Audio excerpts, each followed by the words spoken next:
எல்லோருக்கும் இனிய காலை வணக்கம். இன்று ஒரு சிந்தனை என்கின்ற இந்த யூடியூப் சேனலின் வெளியே இறையருளால் நாம் தினந்தோறும் சந்தித்துக் கொள்வதும் RMS அஸ்ட்ரோ அகாடமியின் வெளியே ஜோதிடத்தை சிந்தித்துக் கொள்வதும் மற்றற்ற மகிழ்ச்சியை தருகிறது. இந்த சுபஹோரையிலே ஜோதிட விதிகளை என்னுடைய இதயத்திலே கல்வெட்டாக பதித்து வைத்த என்னுடைய குருநாதர் கரூர் உயர்திரு நாகராஜ பிரியன் ஐயா அவர்களையும், பாரம்பரிய ஜோதிட பாடல்களை என்னுடைய இதயத்திலே நடவு செய்து வருகிற கொடிக்கம்பம் ஜோதிடர் உயர்திரு SP சோமசுந்தரம் ஐயா அவர்களையும், அவர்களின் குரு அருணாச்சலம் ஐயா அவர்களையும் வணங்கி, தமிழ் கூறும் ஜோதிட நல் உலகத்திற்கு இன்றைய ஜோதிட பதிவை பாடல்களுடனும் விதிகளுடனும் சமர்ப்பிப்பதில் RMS அஸ்ட்ரோ அகாடமி இதயத்திலிருந்து மகிழ்ச்சி எய்துகிறது. எங்கள் அகாடமியில் பயில்கிற மாணவர்கள் விதிகளுடனும் சுருதிகளுடனும் உதாரண ஜாதங்களும் ஆதார சுருதிகளுடனும் பயின்று திசாபுத்தியை ஒட்டி கோச்சாரத்தை தொட்டு பலன் சொல்வதில் வந்து கொண்டிருக்கிறார்கள். அந்த வகையிலே எல்லோரும் அற்புதமாக பலன் சொல்லிக் கொண்டு வருகிறார்கள். இவர்களை இந்த ஆண்டு இறுதியில் நவகோள்கள் சாட்சியாக குருவருளும் திருவருளும் இணைந்து அவர்களுக்கு வெளிச்சம் தருவதற்கு காத்திருக்கிறது. இந்த ஆண்டு இறுதி வரை காத்திருங்கள். அவர்கள் அற்புதமாக நட்சத்திரங்களாக உங்கள் கண்களில் தென்படுவார்கள். எங்கள் RMS அஸ்ட்ரோ அகாடமியினுடைய மாணவர் உயர்திரு குமரவேல் ஐயா அவர்கள் சேலத்தில் இருக்காங்க. அவர்கள் 2 ஜாதகம் அனுப்பிச்சாங்க. 2 ஜாதகங்களும் பொக்கிசங்கள்.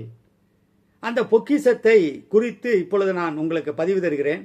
ஒரு ஜாதகத்தை எடுத்தோம் என்றால் எடுத்தோம் சொன்னோம் என்று எங்கள் மாணவர்கள் சொல்ல மாட்டாங்க, எடுத்து சொல்வார்கள். ஒரு ஜாதகத்தை எடுத்தால் படித்து சொல்ல மாட்டார்கள், படிப்படியாக சொல்வார்கள். எழுத படிக்க தெரிந்தால் எல்லோரும் ஜோதிடர் தான், மாற்று கருத்தே இல்லை. ஆனால் எடுத்து சொல்வதற்கு சுருதிகள் வேண்டுமல்லவா? இன்று ஜோதிட உலகிலே பல்வேறு ஜோதிட முறைகளெல்லாம் வந்துவிட்டன. நாங்கள் RMS அஸ்ட்ரோ அகாடமியில் எதை பாடத்திட்டமாக வைத்திருக்கிறோம் என்றால், பலர் நடக்காத பாதையான பாரம்பரிய ஜோதிட பாடல்களை நாங்கள் பாடத்திட்டமாக அமைத்து அதற்கு உதாரண ஜாதகங்களும் ஆதார சுருதிகளுடனும் பயணித்துக் கொண்டே வருகிறோம். அந்த வகையிலே இன்றைய ஒரு ஜாதகம், அண்ணா ஜாதகம், தம்பி ஜாதகம், RMS அஸ்ட்ரோ அகாடமி மாணவர்கள் கூர்ந்து கவனிக்க வேண்டும். முதலில் வருவது அண்ணா ஜாதகம், அதுக்கு ஒரு பாட்டு. இரண்டாவது அவருடைய சகோதரர், அவருக்கும் பாட்டு. அண்ணாவுக்கு விழிகள் இருக்கிறது, ஆனால் பார்வை தெரியவில்லை. பிறந்த பொழுதே அவர்கள் விழி இழந்தவர்கள் அண்ணா அவர்கள். தம்பி அவங்க ஜாதகத்திலையும் இவருக்கு முன்னால் பிறந்திருக்கிற சகோதரருக்கு விழி பார்வை இருக்காது என்கின்ற குறிப்பும் இருக்கிறது. இந்த இடத்தில்தான் பாரம்பரிய ஜோதிட பாடல் ஜெயிக்கிறது. எங்கள் குருநாதர்கள் வாக்குகள் பலிக்கிறது. எடுத்தோம் சொன்னோம் என்று சொல்வதை விட நாம் எடுத்து சொல்ல வேண்டும். இப்பொழுது நடைமுறையில் காணொலியில் ஆங்காங்கே பல்வேறு கருத்துக்கள் எல்லாம் நிலவி வருகின்றன. கோள்கள் இருந்த இடம், சாரநாதன், வீடு கொடுத்தவர், கிரக சேர்க்கை, பார்வை, தசாபுத்தி, நவாம்சம், இது எதையுமே பார்க்க வேண்டாம். இன்னும் ஒருபடி மேலே போய் தசாபுத்தியெல்லாம் ஒரு 12, 14, 16, 18, 20% தான் பலன் தரும் அப்படி என்றெல்லாம் ஜோதிட அறிஞர் பெருமகனார்களெல்லாம் வாதிட்டு கொண்டே இருக்கிறார்கள். எங்கள் RMS அஸ்ட்ரோ அகாடமியிலே பாடல்கள் பொருந்தி வருகிறது, வலிமை பெற்று வருகிறது, உண்மையினுடைய அருகில் கொண்டு செல்வதற்கு பயன்படுகிறது என்பதனால் பாடல்களுடன் பயணிக்கிறோம். அண்ணா அவர்கள் பிறந்த தேதி இந்த ஜாதகத்தில் அண்ணா அவர்கள் 12/10/1981 11 மணி 5 நிமிடங்கள் இரவு PM ஈரோடு பிறந்திருக்காங்க. மிதுன லக்னம், 2 ராகு, 3 செவ்வாய், 4 சூரியன், குரு பகவான், சனி. இதில் குரு பகவான் சனி பகவான் அஸ்தங்கம், 5 புதன் பகவான் அஸ்தங்கம் வக்ரம், 6ஆம் இடத்தில் சுக்கிரன். RMS அஸ்ட்ரோ அகாடமி மாணவர்கள் கவனிக்க வேண்டும். 8ஆம் இடத்தில் கேது, 10ஆம் இடத்தில் சந்திரன், சந்திரன் உத்திரட்டாதி நட்சத்திரம். தசா இருப்பு 2 வருடங்கள் 9 மாதங்கள் இருந்திருக்கு. தற்பொழுது சுக்கிரதசை சனி புத்தி நடந்துட்டு இருக்குது. யோகம் வியாகாதம் யோகம், கர்ணம் பத்திரை கர்ணம், பௌர்ணமி திதியில் பிறந்திருக்காங்க. இப்போ இவருக்கு விழி பார்வை இல்லை. அது சொல்கிற பொழுதே என்னுடைய கண்கள் கலங்குகிறது. அதனால தான் குரலை என்னால் பேச முடியல. விழி பார்வை இல்லை. அதற்கு பாடல் இருக்கிறது. துய்ய கேரளம் மூலபாடம் வேதலிங்க பட்டரால் செய்யப்பட்டது. இஃது மயிலம் சுப்பிரமணிய சுவாமிகளால் பார்வையிடப்பட்டு சென்னை இட்டா பார்த்தசாரதி நாயுடு அவர்கள் தமது ஸ்ரீ பத்மநாப விலாச அச்சுக்கூடத்தில் பதிக்கப்பட்டது. 1910 சென்னை ஆச்சாரப்பன் தெரு நம்பர் 24, பாடல் எண் 15, 2ஆம் பாகம், பக்கம் 6. அந்த பாடல் என்ன சொல்லுதுன்னு கேட்டிங்கன்னா, நில்லாத பாபராசி அங்கீச நீச கோளேற பொல்லாத வியமாறெட்டும் பொருந்த ஈராறும் போக நல்லோர்களுடைய நேம ராசியை நோக்கினாலும் வில்லாறு நுதலினாலே விழி இவர்க்கு இரண்டும் போமே. என்ன அர்த்தம்னு கேட்டிங்கன்னா, நேத்திர ஸ்தானாதிபதி 2ஆம் அதிபதி பாபகிரகத்தின் வீட்டில் இருந்தாலும், அப்போ இந்த மிதுன லக்னத்துக்கு 2க்குரியவர் சந்திரன், அவர் பாவகிரகத்தின் வீட்டில் இருக்கணும் அப்படிங்கிறாங்க. குரு பகவான் அஸ்தங்கமாயிருக்கிறார். 7-10க்குரியவர். அவர் எப்படி பாவராக முடியும்? சூரியனும் சனி பகவானும் சேர்றாங்க அவரோட. இது ஒரு குறிப்பு. நேத்திர ஸ்தானாதிபதி பாவகிரகத்தின் வீட்டில் இருந்தாலும் நவாம்ச ராசியில் நீசம் பெற்றிருந்தாலும், அப்ப 2ஆம் அதிபதி சந்திரன் நவாம்சத்தில் எப்படி இருக்க வேண்டும் என்பதை RMS அஸ்ட்ரோ அகாடமி மாணவர்கள் கவனிக்க வேண்டும். சந்திரனுக்கு வீடு கொடுத்தவர் சஷ்டாஷ்டகமாக இருக்கிறார் நவாம்சத்தில். அதுவும் நமது பாடத்திட்டத்தில் இருக்கிறது, கவனியுங்கள். 6, 8, 12ஆம் இடத்தில் இருந்தாலும் 2ஆம் இடத்தை சுபகிரகங்கள் பார்க்கப்பட்டாலும் இவர்களுக்கு 2 கண்கள் தெரியாமல் போகும் என்பது துய்ய கேரளத்தினுடைய பாட்டு. சரி, இது அண்ணாவினுடைய ஜாதகம். தம்பியினுடைய ஜாதகத்திலையும் இவருக்கு அண்ணா இப்படி தான் இருப்பாரா அப்படிங்கிறத பொருத்தி பார்க்கலாம். ஜாதகங்கள் எப்பொழுதுமே ஒருத்தர் பாதிச்சுக்காது. விதிவசத்தால் இணைகிறோம். அப்போ அந்த விதிவசத்தால் என்பதை RMS அஸ்ட்ரோ அகாடமி மாணவர்கள் அண்ணா அவர்கள் பிறந்த யோகம் கரணம், தம்பி அவர்கள் பிறந்த யோகம் கரணம் 2ஐயும் பொருத்தி பாருங்க, விடை எளிதாக கிடைக்கும். தம்பி அவர்கள் பிறந்த குறிப்பு சொல்கிறேன். 7/8/1988 10:05 PM ஈரோடு மாவட்டத்தில் பிறந்திருக்காங்க. அண்ணா அவர்கள் மிதுன லக்னம், தம்பி அவர்கள் கன்னி லக்னம். 4இல் சனி பகவான் மாந்தி, சனி பகவான் வக்ரம். 6இல் ராகு, 7இல் செவ்வாய், ரிஷபத்தில் சந்திரன் குரு, சுக்கிரன் மிதுனத்தில் இருக்காங்க. சூரியன் புதன் கடகத்தில், கேது சிம்மத்தில், புதன் அஸ்தங்கமாயிருக்காங்க.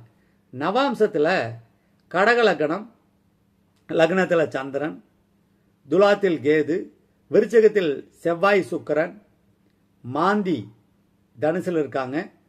சூரியன் மகரத்தில் இருக்காங்க. புதன் கும்பத்தில், குரு மீனத்தில், சனி பகவான் ராகு பகவான் மேசத்தில் இருக்காங்க. இப்போ இந்த இவருக்கு சந்திரன் ரோகிணியில் இருக்காங்க. சந்திர தேசம் 1 வருஷம், நடப்பு தேச குரு தேச சுக்கிர புத்தி. இப்போ இவருக்கு சகோதரன் இருந்தால் அவருக்கு கண் பார்வை குறைவு வரும் அப்படிங்கிறது நமக்கு தெரியணும் இல்லையா? அப்போ இந்த விஷயத்தில் கன்னி லக்னத்துக்கு, தம்பி ஜாதகத்தில் கன்னி லக்னத்துக்கு 3ஆம் அதிபதி செவ்வாய். அப்போ பாடல் வருது பாருங்க. ஜோதிட சார்வ பௌமராகிய கீரனூர் நடராஜர் அருளி செய்த ஜாதக அலங்காரம் சென்னை கோ லோகநாத முதலியாரால் தமது மனோன்மணி விலாச அச்சுக்கூடத்தில் பதிக்கப்பட்டது 1903. துய்ய கேரளம் 1910. விலை 8 ஜாதக அலங்காரம். சகோதரஸ்தானம் 3ஆம் இடம். இதில் ஒரு பாடல் பாருங்க. ஜாதக அலங்காரத்தில் 465வது பாடல். குறைவில் நேத்திராதி சுங்கன், 2ஆம் அதிபதியும் சுங்கன்னா சுக்கிரன், லக்னத்தோனும் கூடி நிறைய 3ஆம் இடத்தினில் நிற்க நேத்திர ரோகமாம். 2ஆம் அதிபதி சுக்கிரன், லக்னாதிபதி 3இல் இருந்தால் கண்ணோய் வரும். நரைகுழல் லக்னாதி 2ஆம் அதிபன் வெள்ளி அறைய ஓரிடத்தில் நிற்கில் அந்தகனாவான் கண்டீர். அப்ப 2ஆம் அதிபதி லக்னாதிபதி சுக்கிரன் இவர்கள் மூவரும் கூடி ஒரு இடத்தில் இருந்தால் அந்தகனாவான், கண்ணு தெரியாது. நேத்திராதிபதி 2ஆம் அதிபதியும் சுக்கிரனும் லக்னாதிபதியும் கூடினால், நேத்திராதிபதி சுங்கன் லக்னாதிபதி கூடி 3ஆம் இடத்தில் இருந்தால் கண்ணோய் வரும்.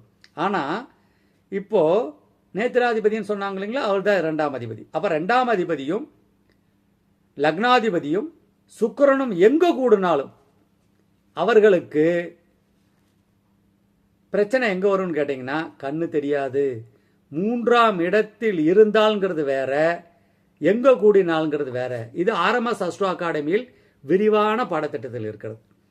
3ஆம் இடத்ததிபதி செவ்வாய் ராசியில 4ஆம் பார்வையா சுக்கிரனை பார்க்கிறார். சரி, சகோதரஸ்தானத்துக்கு 3ஆம் இடம் விருச்சிகம், அதுக்கு 2ஆம் இடம் தானே நேத்திரஸ்தானம். குரு எப்படி சம்பந்தப்படுறாரு? நவாம்சத்துல பாருங்க. RMS அஸ்ட்ரோ அகாடமி மாணவர்கள் கவனிக்க வேண்டும். குரு 9ஆம் பார்வையாக செவ்வாய் சுக்கிரனை பார்க்கிறார். எனவே அண்ணா ஜாதகத்துல துய்ய கேரளம் பாடல் பொருந்தி வருகிறது. தம்பி ஜாதகத்துல ஜாதக அலங்கார பாடல் பொருந்தி வருகிறது. எனவே இந்த கண் பார்வை குறைபாடு வருவதற்கு கிட்டத்தட்ட ஒரு 35-40 பாடல்கள் இருக்கு. இது வெவ்வேறு நூல்களில் சிதறி கிடக்குது. இப்படி சிதறி கிடப்பதை ஒன்று சேர்த்து உதாரண ஜாதகங்களுடனும் ஆதார சுருதிகளுடனும் RMS அஸ்ட்ரோ அகாடமி பாடமாக நடத்தி வருகிறது. வாய்ப்பு இருப்பவர்கள் படிக்கலாம், சேரலாம். இதுல அண்ணா ஜாதகத்துல மிக முக்கியமான ஒரு குறிப்பு இருக்கு. அதை நான் கடைசியா சொல்லணுங்கிறதுக்காக தான் நவாம்சத்த கட்டத்தை நான் கடைசியா சொன்னேன். அண்ணா ஜாதகம் 12-10-1981, நவாம்ச கட்டம் கும்பலக்கணம் லக்னத்தில் கேது, செவ்வாய் 3ல, சனி கடகத்துல, சூரியன் ராகு சிம்மத்துல, குரு பகவான் கன்னியில, சுக்கிர பகவான் துலாத்துல, சந்திர பகவான் விருச்சகத்துல, புதன் பகவான் தனுசுல இருக்காங்க. இதுல குரு வர்க்கோத்தமம் 7ஆம் அதிபதி வர்க்கோத்தமமா இருக்கிறார். இதுல மிக முக்கியமான குறிப்பு, ராசியில அண்ணாவுடைய ஜாதகத்துல ராசியில சூரியன், குரு, சனி பகவான் நேரா சந்திரனை பார்க்கறாங்க. இது ஒரு குறிப்பு. நவாம்ச கட்டத்தில் சந்திரனும் வீடு கொடுத்த செவ்வாயும் சஷ்டாஷ்டகமாக இருக்காங்க. புதனும் சனி பகவானும் சஷ்டாஷ்டகமாக இருக்காங்க. செவ்வாயும் சுக்கிரனும் சமசப்தமமாக பார்த்துக்கிறாங்க.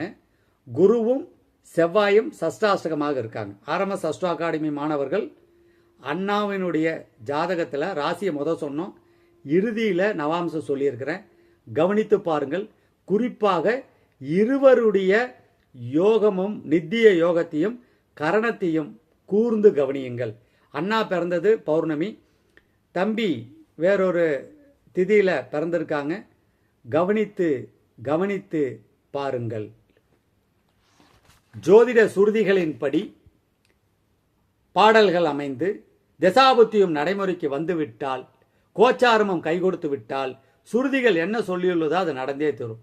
சில நேரங்களில் பாடல் ஜெயிச்சிரும், சில நேரங்களில் ஆதிபத்தியம் ஜெயிக்கும், சில நேரங்களில் கிரக சேர்க்கை ஜெயிக்கும், சில நேரங்களில் சாரநாதன் ஜெயிக்கும், சில நேரங்களில் வீடு கொடுத்தவர் ஜெயிப்பார், சில நேரங்களில் பார்த்தவர் பலன் பேசும், சில நேரங்களில் நவாம்சம் பேசும்.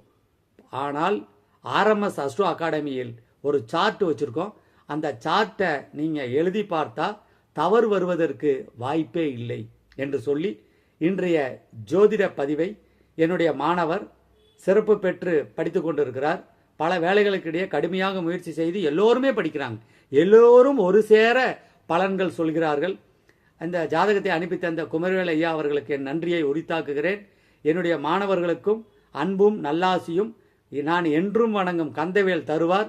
இந்த ஆண்டு இறுதியிலே அவர்கள் விண்மீனை போல ஜொலிப்பார்கள், தனக்கான இடத்தை தக்க வைத்துக் கொள்வார்கள், வெற்றி நிச்சயம், காத்திருக்கிறார்கள், வருவார்கள், வெல்வார்கள் என்று சொல்லி நிறைவு செய்கிறேன். நன்றி.